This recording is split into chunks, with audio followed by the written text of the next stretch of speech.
Use the Force. Live long and prosper. I was going into Toshi Station to pick up some power converters. Lilu Dallas Multipass. Shut up and take my money. By Grabthar's hammer. What a saving. One does not simply walk into Mordor. X never, ever marks the spot. Winter is coming. You're a wizard, Harry. Stay a while and listen. Hey ho, Kermit the Frog here. Your ties are cool. So say we all.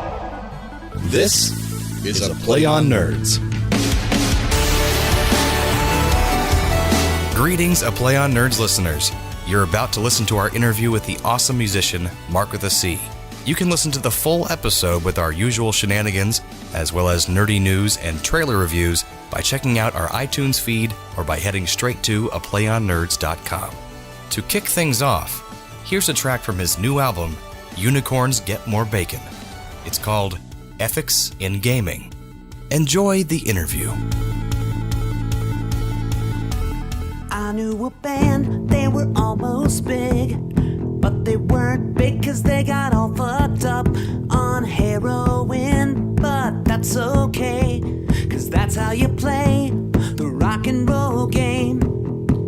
Cause everything everybody does these days is a game. It's all a game. If you're kinda good at something, they'll say you got game. Yeah, kid, you've got game. Guy Fieri has like 10 cooking shows and people make fun of his shirts. But that's okay, he can't complain, cause he's totally poning the cooking show game. But why is that even a thing? Cause everything everybody does these days is a game. It's all a game. If you're kinda good at something, they'll say you got game. Yeah, kid, you got game. I ask what's wrong with just making stuff, cause you're inspired. I accept the game as part of our lexicon, but I don't have to like it.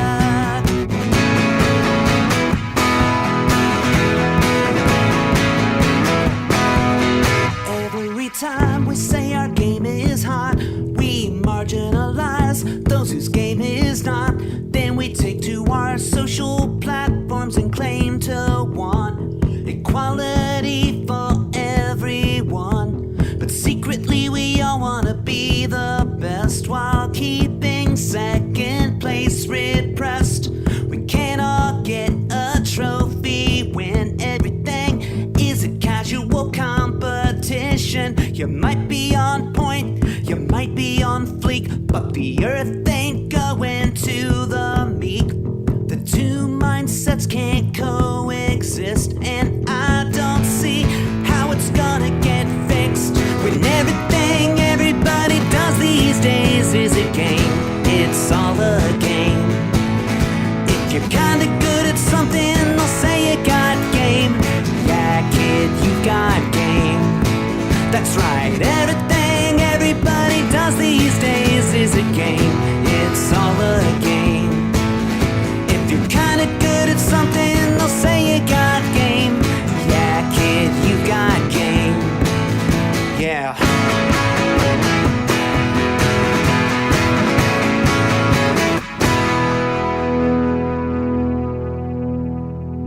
All right, ladies and gentlemen, we are joined by the wonderful Marc with a C, a musician who I've grown to like quite a bit and who has gained a title, at least amongst my friends, as a very, very popular nerdy musician.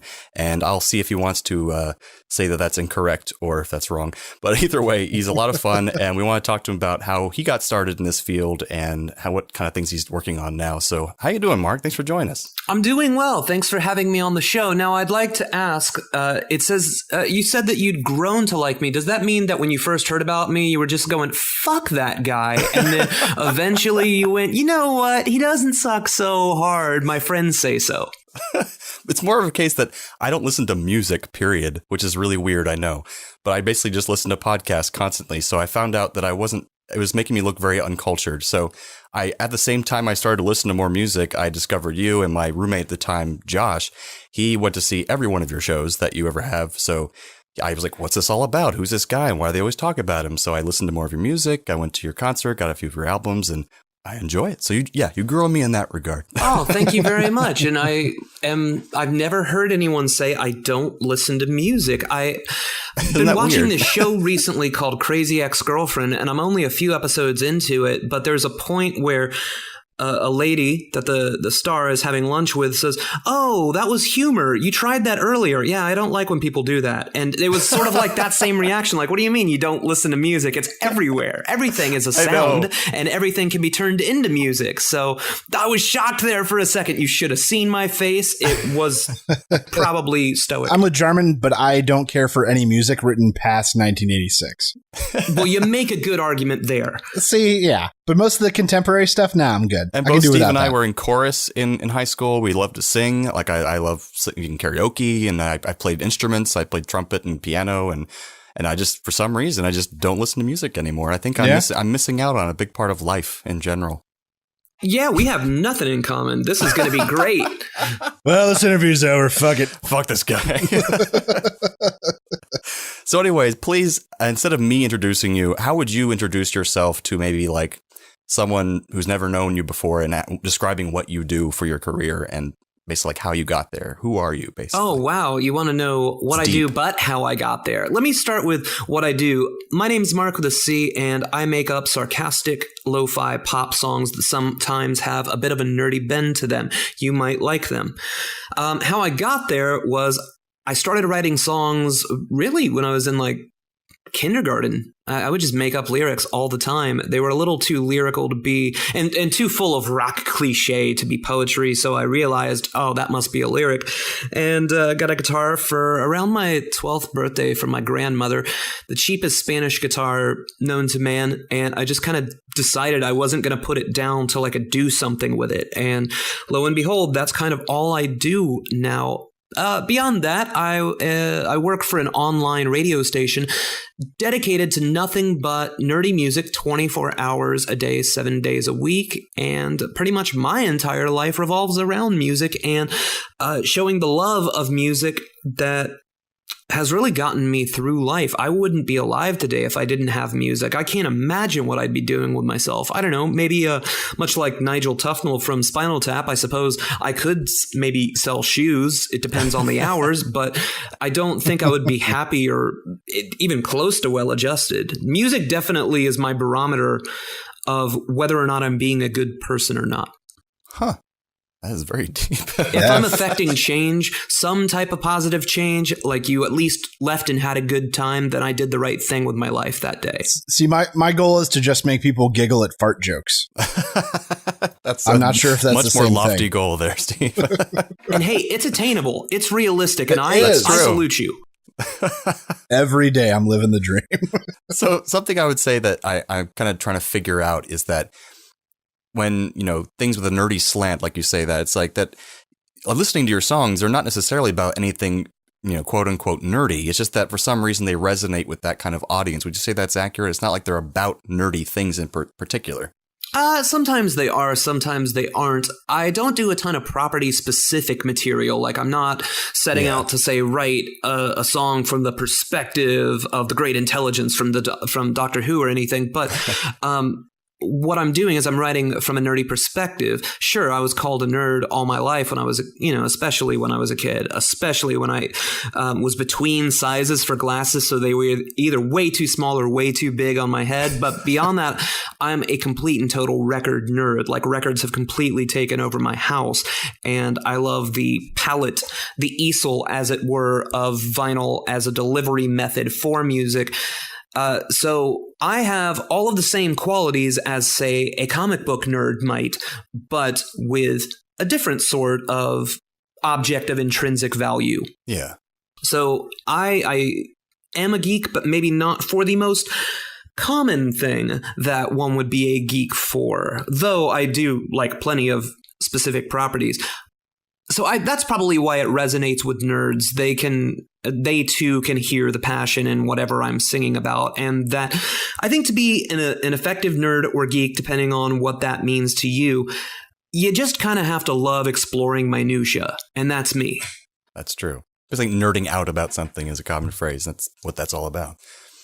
Yeah, and I think it's just, since it's coming from your perspective as someone who's felt like a nerd their whole life in one way or another, just other nerds hear your music and they feel they're living through the same thing. Especially one of your most popular songs, Life's So Hard, which is very true. Stephen liked that song too. I got him to listen. I did enjoy that. Oh, thank you very much. But I mean, that's another thing too, which I have to ask. I don't know if this is a rude thing to ask a musician, but I just always think of this at concerts. I'm like, that's a song people want to hear at a lot of shows. How do you keep it fresh and interesting to sing over and over again at concerts? Because I'm always wondering that. Well, to answer that question is difficult because I'd be giving far too much away if I told you the complete and honest truth. But one tip is to give songs breaks. And I didn't play Life So Hard for about 3 years. Okay. So it just had a long vacation. And then when I came back to it, since it was so natural for me to play, it was like, slipping on an old pair of slippers or something. It was comfortable. It felt right. Everybody was happy to hear it. And I wasn't sick to death of it. There's other songs which will remain nameless that I'm currently dreadfully sick of and would really love to give a break to, but they're just very popular with audiences. So more often than not, I just kind of try to leave them out. But alternately, I don't know if I've been performing a song too often and need to leave it out. I'm really bad at telling. There's a song called Motherfuckers Be Bullshittin' that's probably been played at, I'd say, 95% of my shows since it came out in 2011. And I never get sick of playing the song. I think that the message is still pretty on point, but I don't know if the audience is sick of it yet or not. So I keep playing it because I'm having a good time, and I hear people sing it back to me, so I have to assume they're having a good time, but you don't know when is when. Life's So Hard, though, I used to put completely different banter in the center of the song every night. Now I'm enjoying it by playing it the way that it was written, very close to the recorded version, because I never did that. So it still kind of feels new to me.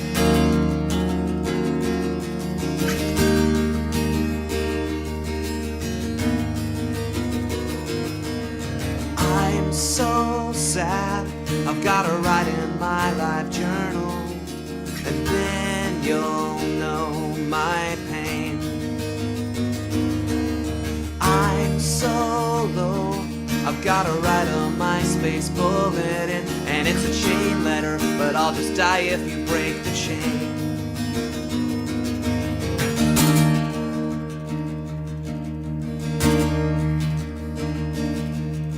I'm so sad, I'm 15. Life's so hard, life's so hard. I'm so sad, I'm 15. Life's so hard, life's so hard.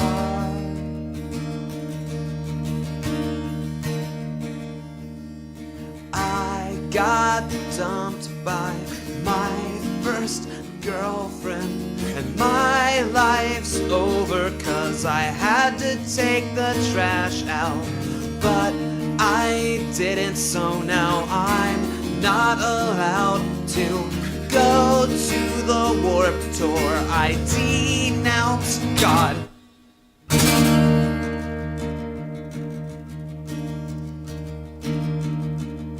I'm so sad, I'm 15. Life's so hard, life's so hard. I'm so sad, I'm 15. Life's so hard, life's so hard. But the internet is there for me when all my friends say I'm a drama queen. The internet's a good way to make friends without ever having to talk to them.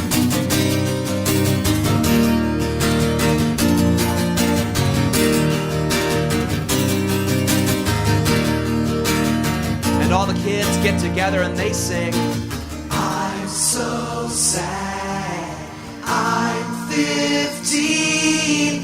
Life's so hard, life's so hard. I'm so sad, I'm 15.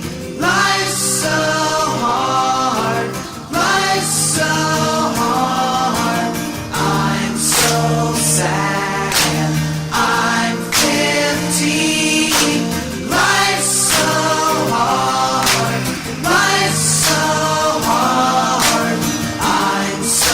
sad. I'm 15. Life's so hard. Life's so hard for me. Who would you say, this is a big question for a music person, who would you say your musical inspirations are? My biggest inspiration for anything musical is Pete Townsend. Wow, okay. It's a hell of a choice. Well, I mean, I saw The Who on TV when I was about 5 years old. It was what a massive Who fanatic would tell you is a rather tepid performance. It was supposed to be their final show in Toronto in 1982. They were supposed to break up after that, and of course, we all see how that went, but That never seems to happen. everybody thought they were going through the motions at the time and they were just phoning in the show. And knowing what I know now about The Who, I know that to be true about that gig, but it was still so exciting for me at the time that I looked at that performance and went, well, that's what I'm going to be doing with the rest of my life. And besides that, it's the root of all nerd rock. I mean, you're going to tell me that a song about an anti-hero, a deaf, dumb, and blind kid who can play a mean pinball is not the root of all nerd rock. That does make a lot of sense. Beyond that, in 1971, he was writing what would be a failed rock opera. It never came to pass, called Lifehouse, which was about everybody not going outside anymore because they were all connected through a grid where they could find out how each other was feeling at the time. You might know it as the internet, but he couldn't really explain it to the rest of the group. And they were going like, well, you'd need an awful lot of wire for that. And they could not understand what he was talking about. So later he just stripped it for parts and ended up using some of the songs as singles. So Behind Blue Eyes, Won't Get Fooled Again, Baba O'Reilly, those were all written about the internet. Wow. In 1971, long before it was anything but a military secret, you know? So he was a serious nerd then. Oh, he was a hardcore nerd, but you'd never know it. He was drinking brandy by the bucketful and groupies everywhere. And yeah, but as far as when I'm totally stuck for inspiration, I can usually find it with Pete Townsend. But I mean, I would say beyond that, the Monkees that the records made. I'm sorry, the records that the Monkees made, not the Monkees that the records made. That would be amazing. I would love to see records make Monkees. Their recorded output really inspired me, and also Duran Duran. And yes, those were big ones for me. I could tell you my influences all day long, but the big ones were The Who and the Monkees, specifically Mike Nesmith of the Monkees. The later ones that you mentioned all seem to have a similar theme in that they all are pretty happy in general feeling and sounding with their songs, whether or not the lyrics are necessarily about happy things, but they all seem to be a positive feeling when you listen to their music. Is that kind of accurate? The Monkees, I think their trick worked. If you go through any Monkees track and really strip it for parts, you're going to find that they are the most depressing topics imaginable. Oh, goodness. They are just the saddest songs. And I point specifically to their 1968 or maybe it's early 69 album called Instant Replay. It's the first record that they made without Peter Tork. They made it as a trio. The show had been canceled.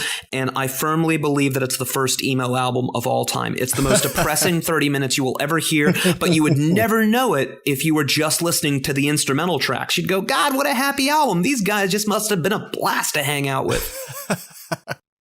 So I like happy music, sad lyrics. What the Smiths and The Cure were all built on. The music I hear with you is like, yeah, if you actually listen to what you're singing, it's pretty deep and sometimes very kind of depressing, but there's usually a hopeful tone to it, but also just the sound by itself, if you weren't listening to lyrics, sounds very positive and happy and uplifting.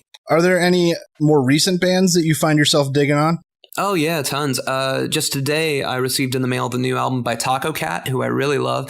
They're another group where you think you're hearing one song, and then once you really pour through the lyrics, you find out that it's actually been about something completely different, and it's quite disturbing. Like a recent song that opens side 2 of their new album, Lost Time, is called Plan A, Plan B.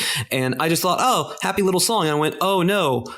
Plan B became her Plan A. What a horrible night. And it was a lot darker than I thought, but it sounded like happy surf punk, And also, as far as nerd music goes, there's a lot of great music being made by nerdy groups like Kirby Crackle, my buddies in Sci-Fried. The Double Clicks are one of my favorites. They just constantly keep putting out great new albums. There's tons of great music being made. And you're playing with them soon. Yeah, I'm going to play with the Double Clicks for the second time. I got to see them at Dragon Con. They were a lot of fun.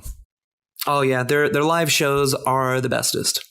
Can you give us an example of a current musician that you just think is overrated or you just friggin' hate? I absolutely refuse to do that. If they're making art and they're being honest about it, why on earth would I say that they're bad for doing that? Sorry, man. That's not a bad question. I'm just not going to play it. No, I see what you mean with like being honest about it, though. There are people who are not being honest with their art, and it's not really them, it's their brand, and there's nothing really art. Yeah, that's what I would pose. I would pose that not all music is art. Look, if the Kardashians all decided to make like a very Kardashians Christmas type album, then I would probably bag on that a little bit. But at the same time, no matter who you are, if you're not completely independent as a musician, there's some manner of label hierarchy or someone breathing down your neck that something's got to sound this way and hit all of these marks, or they're not going to put their money into it. So it's very hard to keep that honesty intact if anybody at all is pumping money into your music. You're always trying to please someone else. So there's a hint of that for everybody. Knowing that, I don't feel like it's right to bag on someone when they got up, they wanted to make art, and the fact that you've heard of them means that someone somewhere went, they're doing it right, and it made their day a little better, and I don't want to talk trash on them. You're much better men than we are. That's very true. I mean, I've heard of Charles Manson too, but that doesn't mean, Well, he's also not currently there's difference between records. Famous and infamy. He's only made a couple of records, and he hasn't put any out in the last decade, I don't think. Wasn't he like involved with Brian Wilson? Was actually the drummer from the Beach Boys. He was the drummer. Yeah, he was hanging out with Dennis Wilson, and he gave him a demo of a song called, I think it was called Never Learn Not to Love, but then the Beach Boys recorded it for a B-side, and they changed the name to Cease to Exist. And I might have those titles slightly backwards, but either way, that reportedly, depending on who you believe, the fact that they had changed something about the song when they recorded it infuriated Manson to the point that the LaBianca Tate murders happened. And there are certain dramatizations that make you believe that there was a direct line where he was upset because his music was heard incorrectly, so let's kill a bunch of people. God, that's a terrible thought. So yeah, that does sound like a better narrative. There you go. I get really mad at Charles Manson. There you go. That's the one guy you can get mad at. That is actually the correct answer to that question I asked. So good job, you passed. Yeah. So on that artistic note, I do have a question, because this is something I think anyone who's involved in a creative field, especially, I mean, probably in regular non-creative fields as well, but getting started and then making a career out of it, making it something you can live off of, because we have to be practical human beings and somehow make a living. And so you're in a very enviable spot to many people in that you are making your living off doing what you love to do. So how did you get to that point, and what advice would you have for people who are trying to do that as well? Well, I'd say to you, do you like fast cars, loose, whatever the gender of the object of your affection might happen to be? Do you like having a lot of money, enough sleep, good food? Well, then I advise you to hang on to your dreams and work on them on nights and weekends, because you're not going to make any of those things happen by making music.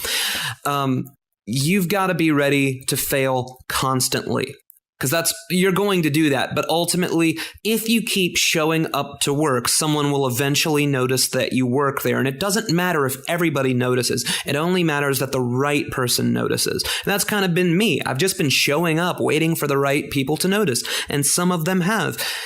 That's it. If you want to make the music, don't let anything stand in your way. Not even me. If you played a song for me and I said, oh, well, the bridge is a little, kind of shaky and you go a little out of key there. Even me, don't listen to me. Make the art you want to make. When it sounds good to you, you've done it right. There's only you that can make art the way that you will make it. You cannot stop making it because you don't believe in yourself, because then we've got a giant void where your art should have been. It's part of the ecosystem. Well, along that way, were there any things you had to do to support yourself besides the music? Was the music just not cutting it sometimes? Oh, yeah, I always do odd things. Sometimes mastering records or, retail jobs, those things come and go and they're fleeting, and it's best not to dwell on them. But I think my least favorite one that I did in the interim was around the time of the Life So Hard album, where I was working in a liquor store. Oh. And that's not necessarily the worst job one can have, and I'm not saying that if you work in a liquor store, you're a bad person, but if you work in a liquor store, and let's say you've got the opening shift, you see people in the worst positions imaginable. You're watching the same customers every day that are coming in with the shakes, and they can't go to work until they've downed like 10 shots, and it's really dehumanizing to watch. Not sad. Not to do for a living, but it's probably ranked right up there with social worker, I'd say, for making you happy, Or working in the kids' cancer ward, which is what my ex-girlfriend's sister used to do. I wouldn't be able to imagine that. But she's doing a great job. She's doing a good thing for the world. You kind of know when you're working at a liquor store, this isn't doing anybody any favors. But first thing in the morning, you see those ramifications. You see the damage that your business is doing. And that was a real hard one for me. Yeah, hard emotionally, I'd imagine. That got dark. Brighten it up. Let's brighten it up a bit, shall we? Have you had any songs that maybe you didn't feel great about, but then inexplicably people like them? Yes, I am the worst at picking the popular songs from my records. Every song that I think is going to be the popular one never, ever is. On the album Life So Hard, I was sure that the singles were going to be, and mind you, that album's 10 years old now. I thought that the single was going to be Military Brat, and it turned out the single was actually the title track. I'd had the title track for 2 years and didn't release it because I'd actually written it about something so incredibly specific that I wasn't sure that people were going to get it. And, well, we all know how that turned out. On the new record, I was going to go with a song called Celebutants for the first single. It's track 2. It's a good song. My daughter, who's 16, said, "Why aren't you releasing the first song as the single? That's the catchiest one," which is the title track, Unicorns Get More Bacon. I had no idea, but she was totally right. Hello, it's nice to be here. I've been pacing backstage. That's actually a lie, there is no backstage. But I made up these songs, and I chose to play them here. I can only hope you like them. How am I doing so far? You see, my songs are like my kids. I have a fuck ton of them. And some are kind of good, others are just assholes. We used to clap and cheer when people would sing up here. And I'm not content to do this while you look at your cell phone. They said an artist needs a patron, and unicorns get more bacon, but they cheer the loudest for what I like least. So I thought that it would be fun to get you on my side up front, and what I gotta know is, are you with me? Well, it's still good to be here, no matter your response. At this point in my career, I'm surprised there's an audience, and you all look really nice. Have you been working oot? I just sang that like a Canadian, what was that about? Now a little about me. I've made records and CDs. I have a wife, a dog, a daughter, and 2 buddies. And did I mention I'm happy to be here? Well, I'm totally not pandering, and we're gonna get this started, but first some honesty. They said an artist needs a patron, and unicorns get more bacon, but they cheer the loudest for what I like least. So I thought that it would be fun to get you on my side up front. So what I gotta know is, are you with me? Now it's time for the bridge, so here's the bridge. It's a pretty good bridge, don't you think?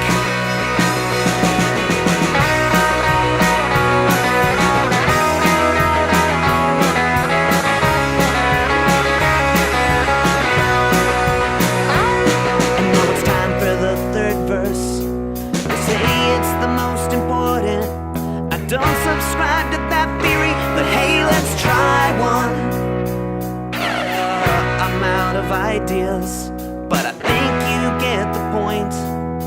Thank you for your time, I hope you've enjoyed it. Oh, and an artist needs a patron, and unicorns get more bacon, but they cheer the loudest for what I like least. So I thought that it would be fun to get you on my side up front. So what I gotta know is, are you with me? So what I gotta know is, are you with me? So what I gotta know is, are you with me? Sometimes you really need that third party to come in and shake you and go, yeah, this is the one. But there are early songs of mine. There were early songs that got inexplicably popular within my listener base that I've done my best to erase from the internet. And you can kind of tell my feelings on a song if I don't play it. If I don't play it, good chance I don't like it. But then at some point while you were making that song, you had to have been like, I'm not liking this. This is not going well. Why am I doing this? If you don't like it so much.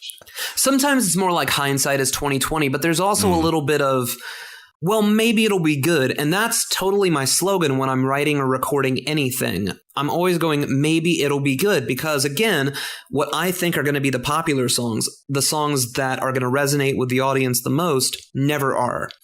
So you kind of got to throw everything against the wall to see what is going to stick. And it's up to your listeners. It's not up to you. You can try your best to force something down someone's throat. But at the end of the day, if they're not clicking with it, there's nothing you can do to change that. Yeah, I think at this point you should make your daughter your manager because she obviously has a good musical sense of what's going to be popular, and she made your new album cover. So I owe a lot to her on the new record. Yeah, you got me covered on that one.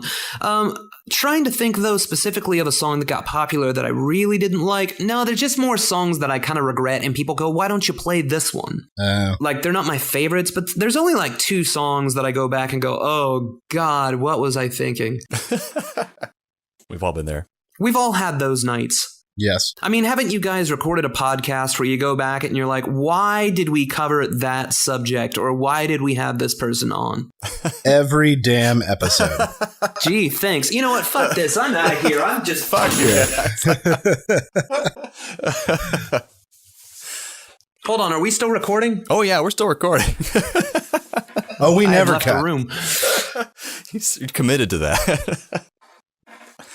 All right, where are we at? I think for a long time, one of our most downloaded and popular episodes was our episode on books, which Jarman and I, neither of us were convinced that was a good episode.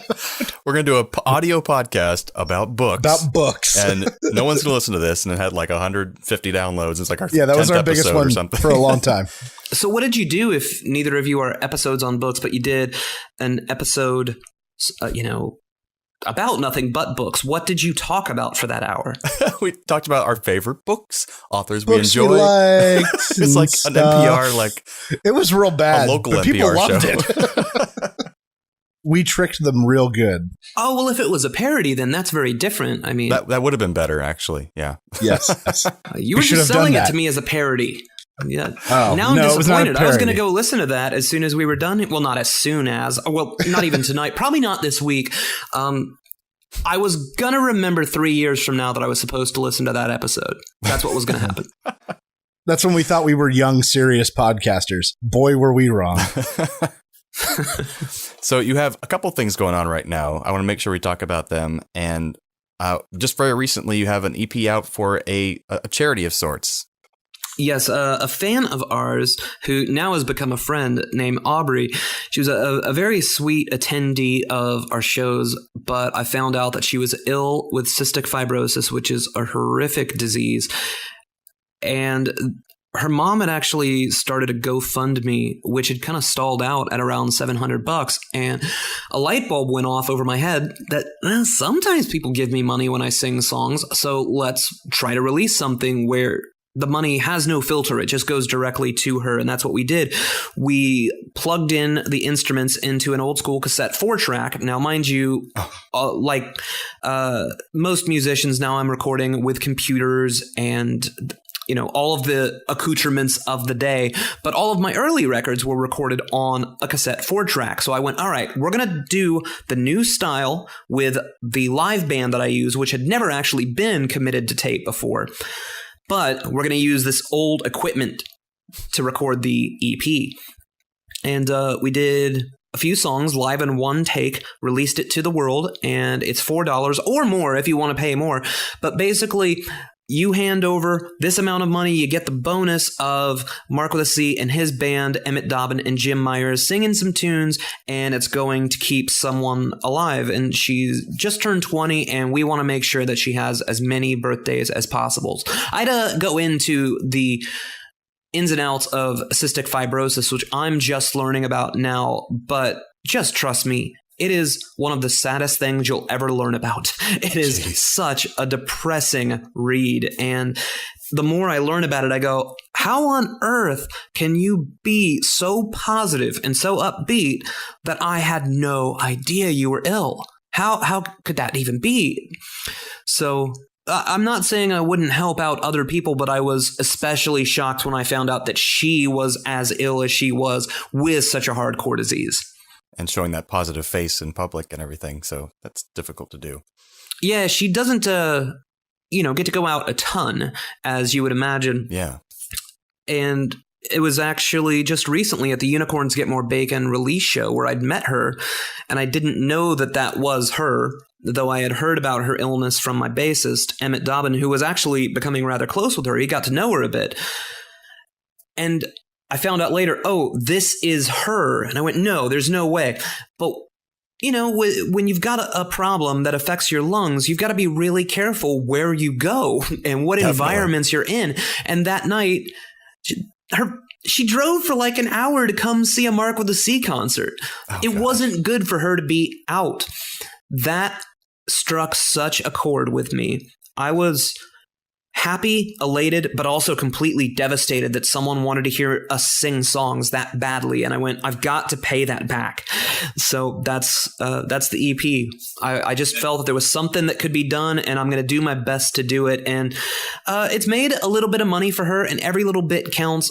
We could always use more, of course, but if nothing else, we're trying. We're doing our best for Aubrey because she came to cheer us on when it wasn't necessarily convenient for her, Definitely. And if our listeners wanted to support this cause, where can they find this? It's at marcwithac.bandcamp.com. It's, I think, the second release listed on the page. It's the Songs for Aubrey EP. You just click and, you have to pay the minimum of $4, but you can pay really however much you want. But also, let's just say that you're hearing my words now and you're moved by it, but you don't really like the songs that I make up, and that's cool. I'm not offended. A lot of people don't like the songs I made up, but in the description on the page, once you click on that album, if you'll follow the links, there's actually a link to that original GoFundMe. So you can donate directly to her, bypass me completely, just help her out. All right, you heard the man, Internet. Call to action. Do it now. Jump on it. Yeah, I mean, you don't even have to bring me into the equation. I'm merely the divining rod letting you know that this young lady could use some help if you've got a couple spare bucks. Absolutely. But if you want, you get an EP in return. True. That's what I'm going to do. We all heard that story of the sad clown who wants everyone to smile. Well, I've been that sad clown. I think I'm kidding, but she didn't really listen to my songs. See, I got a soft spot for any kitty cat with a broken leg.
what would you say is the biggest crowd you've ever performed for?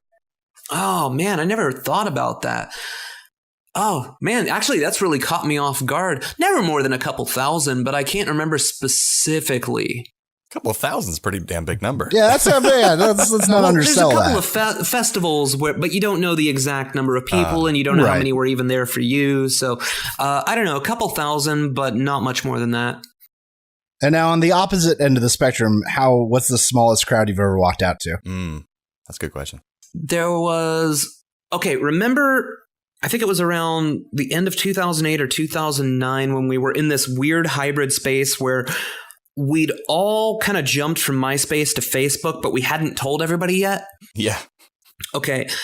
I had been promoting my annual holiday show through MySpace, not realizing that everybody in like this little 3-month span had all gone, nope, Facebook's where it's at.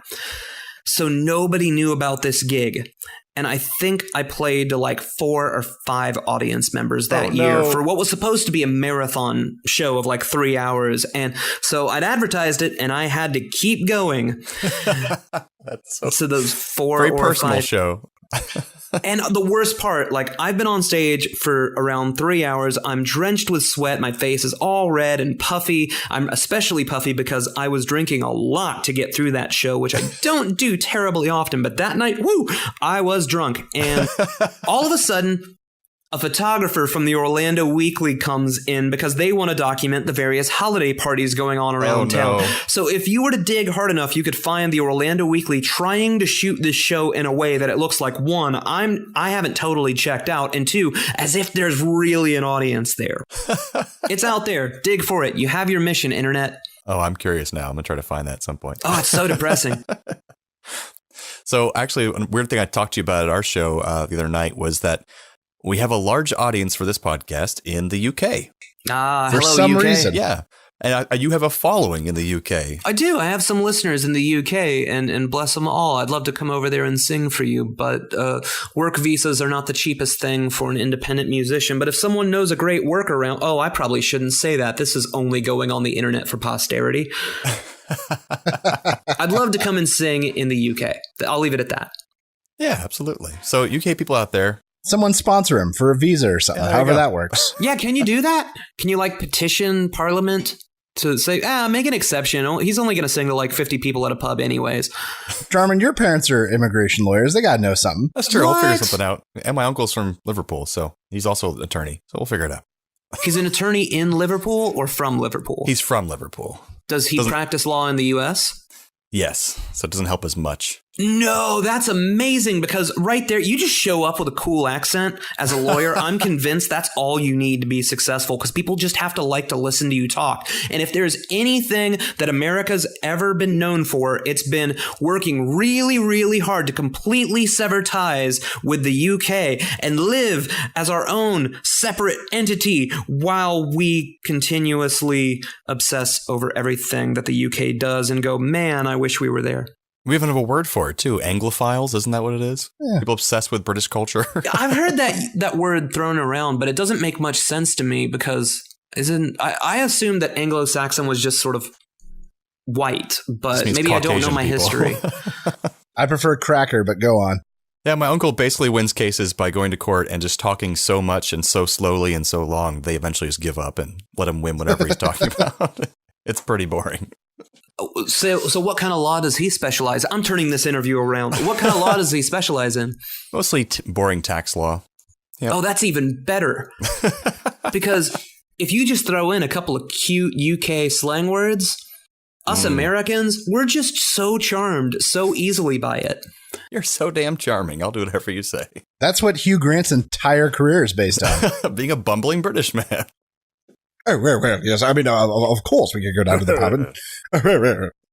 Dana Carvey did a whole stand-up act based on Hugh Grant trying to talk his way out of being caught with a sex worker. Oh, I did see that. That's one of my favorite specials in comedy of all time. I think that actually might be my favorite, the Dana Carvey Critics' Choice special. Yep. Yeah. I'm glad we could all bond over that. They refer up to Jimmy Stewart in the Plymouth with a prostitute, and there's Jimmy Stewart with a prostitute. It just keeps going. Catherine it's great. Hepburn in Now the car. salute it. Yeah, there's great stuff going on in that. I'll strap on my Oscar and I'll do you. Yeah, I've actually got, I've still got a copy of it. We watch it every once in a while. Now, a lot of it's aged badly, but it's weirdly come back around since everyone's really into the show, The People versus O.J. Simpson. So now you would get all those references again. But we've got this longer cut that Comedy Central didn't show where he kept improvising songs about the 49ers because he was recording it in San Francisco and trying to get a rise out of the crowd. I'd love to see that part. I remember when Comedy Central first launched, that was one of 6 comedy specials they owned. Play it so over that thing and was over. on every 2 to 3 hours. It was amazing. But thank God it was, because oh my God, I know that thing like the back of my hand. I watched it like every night at 6. Every night at 6 was the Dana Carvey special. Mr. Fung, on the day, did you shampoo your hair? Did you See, we have things in common. Just cream not rinse music. your hair? That's it. It's just going to be Dana Carvey quotes for the rest of the show. That's it. Mega T, Mega Ta, Mega To, Mega 2. Every time I beckon, it's $9.95 to you. It's a good one, too. Pooh Bears. What was it? Piglet gets lost. Piglet gets lost. Put some cream on me. I may get a rash. Oh, God. Now sit your ass down. You're not going anywhere. Well, that's it. We've gone down the rabbit hole of nerddom, folks. The Yep, rails that are happened. no longer Geek here. out over anything more specific than a Dana Carvey special from the 90s. Hey, listen, we to have- both of you, if you're we've not found familiar the with bottom. it, please check out the Dana Carvey show from ABC. It ran for not even a full season, but it is some of the most rewarding unseen 90s television ever committed to videotape. I love Wow. old Dana Carvey. I have to do that. Yeah, because new Dana Carvey's not cutting it. Well, yeah, I saw his most recent special, and by most recent, I mean this happened 7 or 8 years ago, and I wasn't feeling it. He's still impersonating Johnny Carson, and everyone's like, we don't know who that is now. It's kind of sad. Maybe I should just go and start impersonating Johnny Carson. There you go. Let's do your shows as Johnny Carson for no apparent reason. No, I'm going to stick with my own original material and that I have stolen, which is too obscure for people to realize that I have stolen. Ooh. Like from that Dana Carvey special. Actually, it's funny that you mention it. The Dana Carvey show that I mentioned did greatly influence my career. One in a very specific, but it's such a long story. It's not really worth getting into the specifics of. But if there were no Dana Carvey show, there would be no song called "Love My Little Squiddy," which people really like of mine. But also, I directly pulled lines from a love song that the Dana Carvey dancers sang to a giant bottle of Pepsi for my old song, "I'm in Love with Everyone I Know." So I was specifically referring to that song to see, like, well, if anyone goes, did you get that from the Dana Carvey show? I know I've got a new best friend. And nobody true. to this day has ever caught it but my wife. So, that's why she's your wife. It was after we were married, but, it just sweetened the deal, really. Yeah, exactly. It's nice to confirm your instinct of getting married. Oh, yeah. So I know you want to keep things positive, which is good. So do you have more stories of concerts and moments at events that you've been to that have really just like fueled your fire and said, I'm in this for the right reasons. I'm so glad I'm doing this. Like good stories, positive things that have happened at shows and that kind of thing.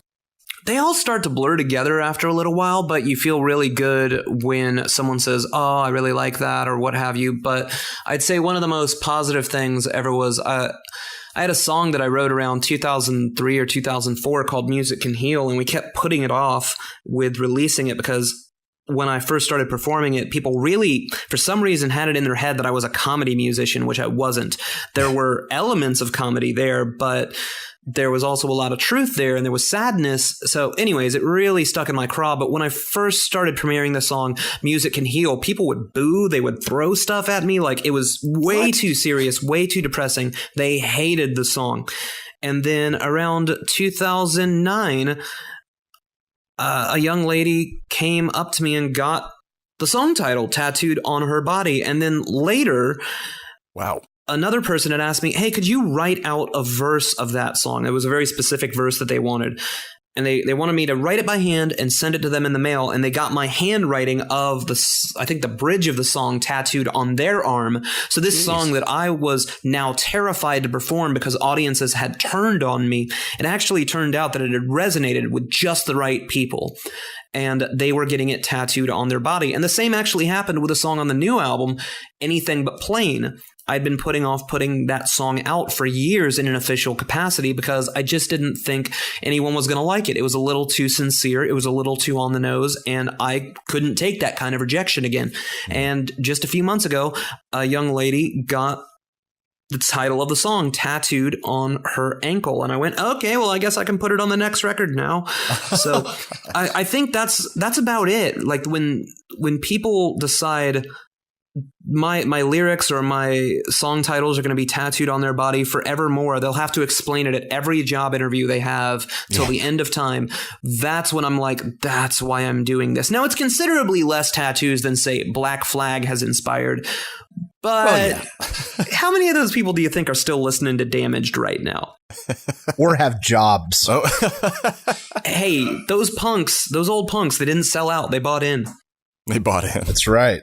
Well, that shows you that a lot of songs will resonate with some people who maybe just don't even go to shows. Like they just like listening to your albums and they don't like going to live shows. That's kind of me. Like it's tough for me to go to shows. I'm really an old man. I hate loud places. I don't like loud places and people sweating on me, but I love listening to like things in my car and the peace and comfort of my car. And like I can actually hear all your lyrics and because people aren't yelling in my ear or something. So I'm like, some people will just absorb it in different ways and they connected to it in their room. They could listen to your song and they're not worried about the audience booing around them because they're just connecting with it, in a personal way. I find that the older I get, the more that I agree with what you've just said.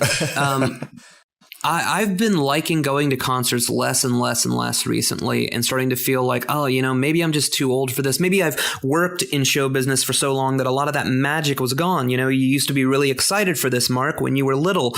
And now what each stagehand's job is. You know that if someone's singing off key, it's likely a bad monitor mix. There's really no mystery left. But I'm getting falling far more in love with recorded sound than ever before. And that's what I'm really connecting to. And actually just last weekend, we went to see a show where I didn't think I was going to enjoy the opening act, but I knew I was going to love the headliner. And it got totally turned around on me. The opening act was Chic. You remember the disco tune Freak Out? Yeah, Freak Out. Well, Le Freak is what it's called, actually, but everybody knows it by Freak Out. It was that group, right?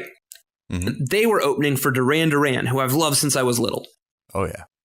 Chic is run by Nile Rodgers. Nile Rodgers is a producer that produced such songs as, most of Diana Ross's solo career, Like a Virgin by Madonna, a couple of Duran Duran albums, just recently Get Lucky with Daft Punk, and what was that really big tune that he played in the middle? I'm blanking on it now, but I'm sure I'm going to remember it later. Anyways, Nile Rodgers and Chic came out and for 1 hour straight only played the songs that he has produced that you know.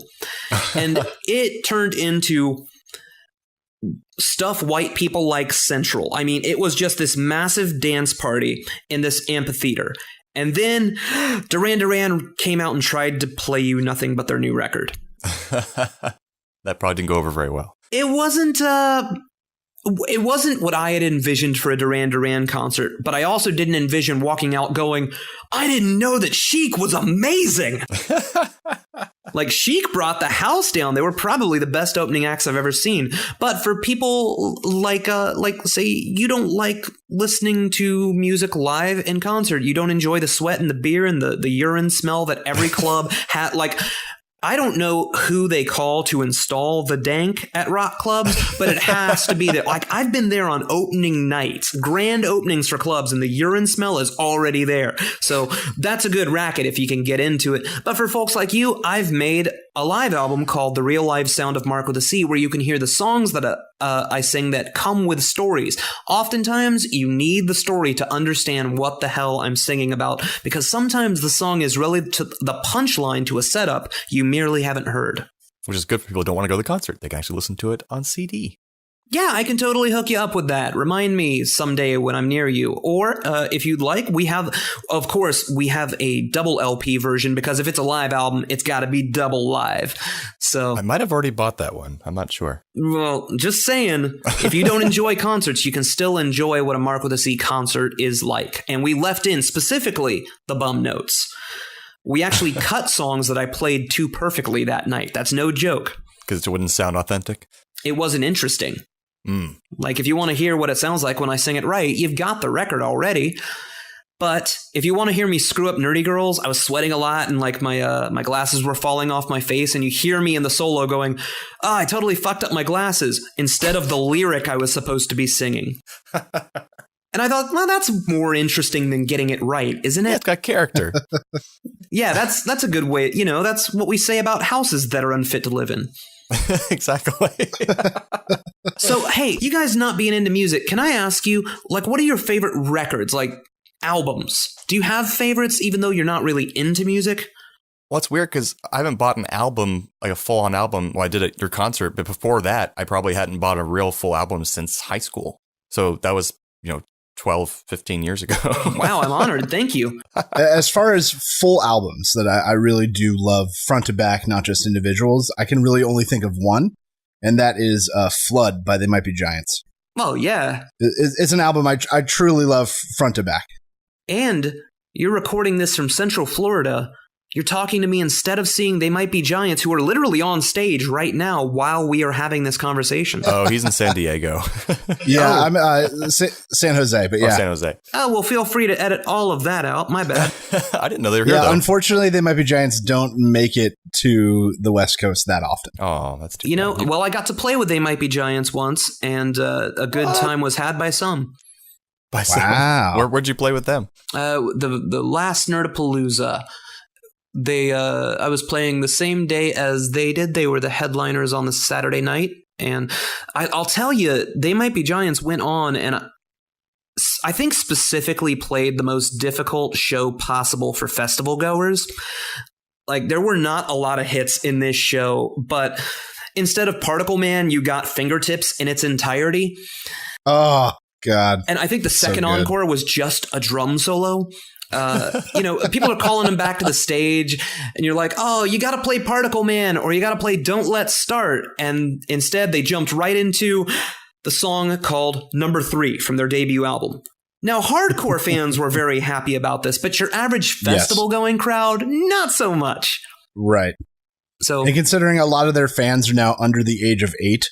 What? That probably also they've won 2 Grammys for children's albums in the last 5 years. Yeah, they made 5 or 6 children's albums. Here Come the ABCs and Here Comes Science. And between the two, I highly recommend Here Comes Science. Oh yes, I would absolutely agree. They've been making great records recently, but that's cool. Yeah, if you could only keep the one and you went for Flood, I can't really argue with that. Yeah, Flood or John Henry, but that's only because John Henry was their first album with a full band, and they really got to do some stuff they hadn't got to before. Maybe not in a good way, but overall a very different feeling album. I wouldn't say it's not in a good way. I can't think of anything from that album I even dislike. They didn't start losing me, because if you listen to They Might Be Giants, they're going to lose you at some point. Yes, that is accurate. They didn't start losing me until around Mink Car, but they definitely got me back with The Else, which I really loved. Okay. And then now I think they're not back on track because they weren't making the wrong art. They were making the right art for themselves, but not necessarily for my tastes. Now they're right back making the stuff that I dig again. Yeah, the height for me as far as interest is probably Factory Showroom. Yeah, what a great album. SEXXY, what a great track. Adam Ant, yeah, so good.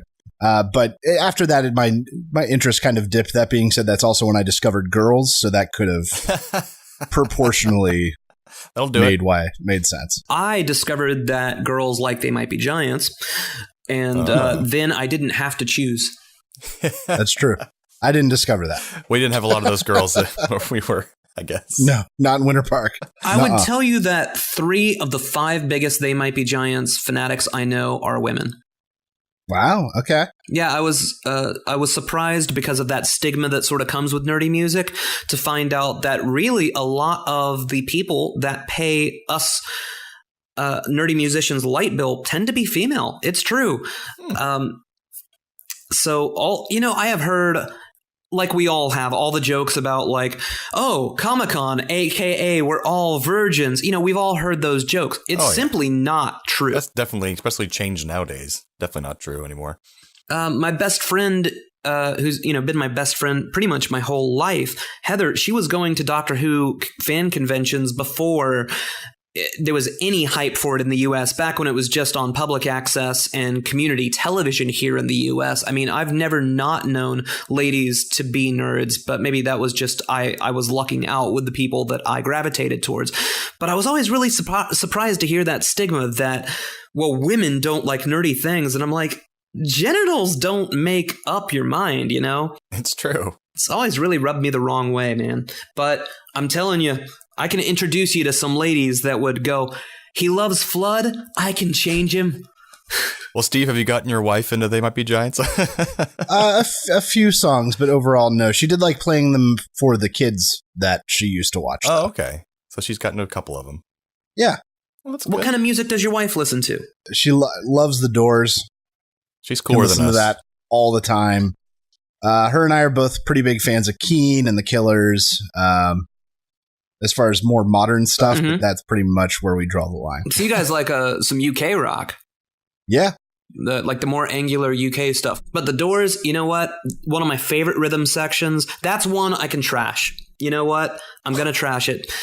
Bam. One of my favorite rhythm sections in the world. John Densmore, he's in a rock band, but he's playing jazz drums. Ray Manzarek, keeping the tight bass grooves on the organ. Unbelievable. Nobody annoys the piss out of me more than Jim Morrison. He's that guy that you went to high school with that stole your girlfriend every time you got a girlfriend. I mean, he was like he was out to get you specifically. And on top of it, wrote the worst poems. And he was like, yeah, these are lyrics. And you're like, no, they're not. They're not even complete sentences. They're just fragments. Nobody cares about lizards as much as you think they do. But that being said, now if you'll excuse me, I have to go scream on stage for an hour. That being said, I do wish that the Doors had lived long enough so that they could make a Christmas album, because I bet it would have been cool as hell. Oh, God. I don't have any ideas for it. I'm just saying, the Doors Christmas album, don't you want to hear that too? Santa Claus came around. Riders on the sleigh? Come on. Riders on the sleigh. That'd be awful. So you did a brief mention of Nerdapalooza. Now, that was something that you helped develop that, yes? Well, no. I was definitely friends with some of the people that were involved with the festival, but I didn't start off as part of Nerd Music. Nerd Music kind of embraced me and said, Mark, one of us. And I said, okay, I'm just happy you're listening. Thank you. Yeah. So I didn't fight it, but because I was playing those shows, I got to know the folks that were involved with Nerdapalooza very, very well. And some of them I still count as my very best friends to this day. Unfortunately, the festival had to come to an end. It was a little controversial. It was sad, but ultimately, Nerdapalooza wasn't where the money was. Full stop. That's about as into it as I can get. I do love the idea of, nerdy, in quotations, musicians getting a venue to themselves for a weekend. That's just a pretty awesome idea, and I'm glad that it was existed for a while, and that new things like that are popping up, Nerdfest and stuff like that. So yeah, Nerdfest is sort of a successor to Nerdapalooza. It's run by a couple of local nerds, most specifically a guy named Chozo Ninpo. But there's a lot of other people that work behind the scenes. He's just more the sort of public face of Nerdfest. And they're carrying that same torch with, when you go to conventions, there's always those side rooms where those nerdy bands are playing. What if we just paid attention to those artists for a little while? But Nerdfest itself, where Nerdapalooza focused 100% on the music. Last year's Nerdfest took place at the Orlando Science Center, so there was digital movie screenings, there were panels. It's got a little bit more of a con atmosphere to it than Nerdapalooza did, so it's not really fair to line them up next to each other, but it's the closest thing to a Nerdapalooza that we currently have in the Southeast. Yeah, and I hope our listeners out there have something similar to them popping up. if you live in a bigger city, probably. But it's pretty. And neat. if so, let me know. I want to come play it. I want to come sing for you, dear listener, specifically. Absolutely. Well, before we go, we should talk about, you also have a new album out. Ah, yes. Unicorns Get More Bacon. Tell us something about that. Well, I set out to make a double album. And when I got pretty close to the end of recording everything that I'd set out to record, I listened to it and went, this is a little too scattershot to be a double album. So let me just pick my 12 favorite songs that I would say, each of these could stand alone. If I had to release a single a month for a year, what 12 songs would I pick? And that's what you've got on the record. And it turned out that they actually sat really well next to each other. And I'm really proud of it. I'm happy to say, and you're supposed to say this in interviews. You're supposed to say, I think it's one of my best, but I would actually put it in my top 3 that I've ever done. I think it's really strong despite my presence. Like, I wrote it, but I can still enjoy it as if someone else wrote it. I played all the instruments on it, but luckily I lucked into having it mastered by a legend, Mr. Marc Kramer. He was the gentleman who was in the Butthole Surfers. He was in Shockabilly. He discovered Low. He mastered records by Ween. He discovered and mastered records by Daniel Johnston. This was a huge deal to me. He's a hero of mine, and having him work on my record is just about the highest accolade I could ever hope to reach for. Plus the art, as you mentioned, the front cover has an illustration that was done by my daughter as a school assignment, and she gave it to me, and I went, well, that's clearly an album cover. And then the rest of the design was finished by a lady who goes by the name That Catherine. She's also known as Catherine Miller. She's the Canadian comic artist who does the strip called Robot of Leisure, which is probably my favorite comic strip of all time. So a lot of this record is just me being proud of who I work with, and I couldn't be happier about any single aspect of it. There's nothing about it I would change. And considering I finished making the record in October, but then you had to wait for the plant to make it and duplicate it and all that stuff, that I'm still not sick of it and still wouldn't change anything about it. People, I get sick of stuff easy, all right? I gave up on the show Orphan Black because I was just tired of seeing the same actress all the time in the show. I love that show. It had promised, but it kind of lost me. We can talk about that in a moment. But if I'm not sick of Unicorns Get More Bacon, you might kind of like it. Absolutely. And when you perform it live, you can perform it with you have your own live band as well that you sometimes perform those songs with as well, right? Yeah, it was really written with them in mind. We couldn't make our schedules line up to have the band on the record, so I had to kind of write these skeletal parts that the much better bassist and drummer that I play with live could improve upon. And I think that the album's a really good starting point, and then you go see the group live and you go, oh, that's what it could be done if it was played by real musicians, huh? And so, yes, I can't pat myself on the back enough about Unicorns Get More Bacon. They're 12 of my favorite pop songs that I've ever written, and I couldn't be more proud that if it were the first Marc with a C that you ever heard.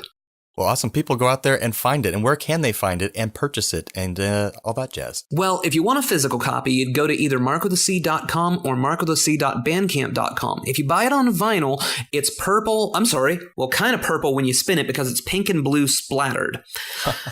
So it looks beautiful. It looks like a big lollipop and you're going to want to eat it, but don't, because there's songs on it and you'll ruin it if you try to eat it. And plus, you can't digest PVC. Don't take that as a dare either. You can't. It's also available on compact disc on that site. But if you prefer your music in rather non-tangible ways, I'm not here to tell you that there's anything wrong with that. You can stream it on Spotify, and I make 0.007 cents every time you listen to one of my songs. So please do that, because I've been saving up for a sandwich. And you can also buy it on iTunes digitally or Amazon MP3. And if you really want, you can actually buy it digitally from my site. But I don't know. You actually have to try really hard to not end up on a page where Unicorns Get More Bacon is available. You have to get up early in the morning to avoid it. And so far, good job, world. You're crushing it. So you heard him, Internet. Just like us, there's no excuse to not have this album and not listen to Marc with a C. There you go. And if they want to contact you directly, is there a way to do that? No, I don't talk to my fucking... No, I'm kidding. Of course. Just look up Marc with a C on Facebook. Or if you want to go directly, facebook.com/Marc with a C music. I'm happy to talk to you about whatever. I love talking to people that enjoy what I do, and maybe people who want to understand what I do. They're like, I think I'm supposed to like you, but I don't get it. You know, can you clarify? Also, I'm on Twitter at MarcFi, MarcFi, because there's lo-fi, hi-fi, mid-fi, and MarcFi. And if you've heard one of my records, you know exactly what fidelity I'm talking about. I'm also on Tumblr, but that doesn't matter because nobody looks for me there. They mostly just go there to like post Harry Potter gifs and their fetishes. That's been my experience. Yeah, like Tumblr scares the crap out of me. And I've got an Instagram, which is at Marc with A, but Marc with a C was taken. So I'm just Marc with A, and I didn't finish the word. Are you also on the Snapchats? No. I actually have had a couple of fans that will say, don't respect the fact that I'm monogamous and happily married. So having Snapchat seemed like a good way to give them a new avenue to continue to disrespect those boundaries, so no. Actually, Steve and I had the idea of, since usually it's used for dick pics, that we were going to have a Snapchat account where we just post a different picture of a different Richard every week. Richard I've done Nixon, that. If you go to my Burton. Instagram, you'll see my dick pics of Dick Cheney. Oh, gosh, you've Dick already Clark, done it. Dick Damn it, Van we're way Dyke. behind. That's a great idea. You already did it. Damn it. Yeah, I mean, All right. you can also do Richard Simmons if you want, because if you're rich, you're a dick. That's true. That's right. Well, thanks so much for joining us, Marc. It's been an awesome experience. I've learned a lot, and I think our audience has too, and they probably want to check you out now. Oh, thank you so much. This was a blast to be on your podcast. Thanks a lot for coming. Awesome. Thanks, bud. Thanks for having me. This has been great, and I look forward to other dalliances with you two fine, upstanding gentlemen. We do appreciate it. If somebody tells you that you're a dick, you might be a dick, so be prepared that some people just aren't gonna like you. If somebody tells you that your words hurt, they might be hurt, so be prepared for the chance that you're a dick, or they just want attention. But how did it get this way? We're getting closer every day to the thing that we've all gotta face. We're all gonna fail in public.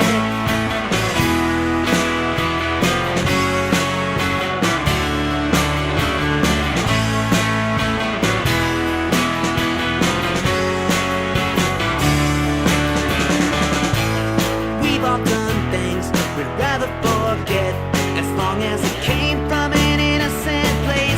You'll be okay, at least you'll probably be okay.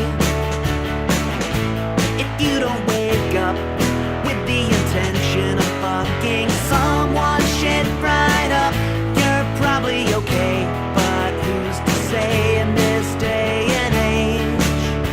But how did it get this way? We're getting closer every day to the thing that we've all gotta face. We're all gonna fail in public.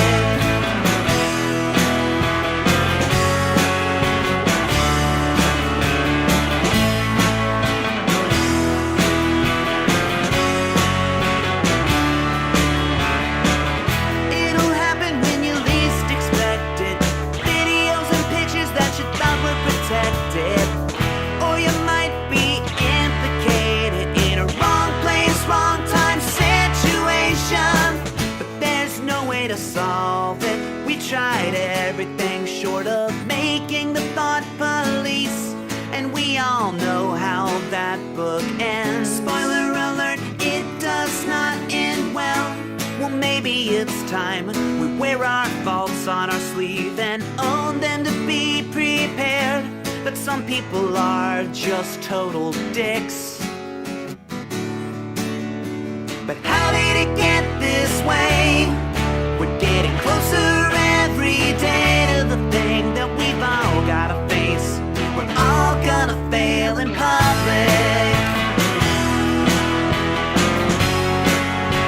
We're all gonna fail in public. We're all gonna fail in public.